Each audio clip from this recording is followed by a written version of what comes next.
पहचानिए इस शख्स को। लाइव है यही है हमारे साथ जो काम कर रहे हैं उसमें।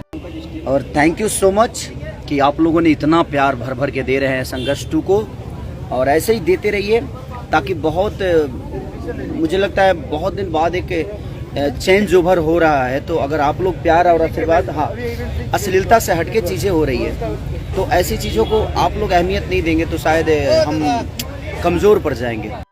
खेसारी लाल यादव की फिल्म संघर्ष 2 के ट्रेलर को देख के ऐसा लग रहा है जैसे कि भोजपुरी इंडस्ट्री का अश्लीलता से संबंध टूटने वाला है। और जैसे कि आप इस वीडियो क्लिप में देखें, खेसारी लाल यादव स्वयं लाइव आकर के इस संबंध में बात कर रहे हैं और बता रहे हैं कि अश्लीलता से इस फिल्म का कोई संबंध नहीं है। इस फिल्म को आप भी अधिक से अधिक सपोर्ट करें, क्योंकि भोजपुरी इंडस्ट्री पहली बार अश्लीलता से हटकर कुछ अलग कार्य करने की कोशिश की है। भोजपुरी इंडस्ट्री का यह पहला फिल्म होगा जो बॉलीवुड से लेकर हॉलीवुड तक टक्कर देगा। बाकी इस संबंध में आपका क्या राय है, कमेंट बॉक्स पे हमें जरूर बताएं।